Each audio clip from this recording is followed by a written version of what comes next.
You can have strong legs and still fall, and that surprises many of my patients.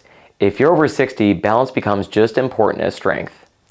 I've seen seniors who can stand up from a chair just fine, but then they lose stability when they turn, step sideways, or they reach for something. Balance doesn't just stay, it has to be trained. The good news is you don't need complicated routines. There is one simple balance exercise I recommend to all my patients, and this can be done safely at home in just a few minutes a day.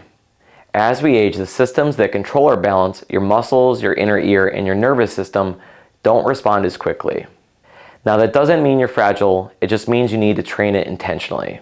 The exercise I recommend to all my patients is a supported single leg stand. So what we're going to do is we're going to stand next to a countertop or a sturdy chair. We're going to lightly hold on to it for support.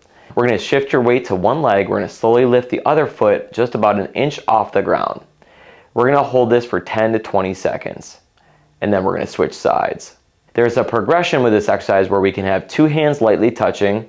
Once you get strong in that, we can go down to one hand, then we can go down just to our fingertips, and then we can do it without hands. Only progress when you feel steady. The most common mistake with this exercise is people rush it. They immediately want to go to just to no hands, and they want to just be able to hold the foot, eyes open, eyes closed.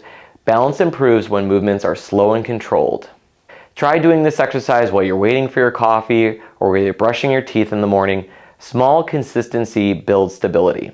A lot of times if I'm just waiting around, I'll just stand on one foot, kind of challenge yourself, you'll get that little wobble. That's challenging your balance system and helps to strengthen it. Now, balance and strength work together, but there's another piece that holds everything upright, and that's your core.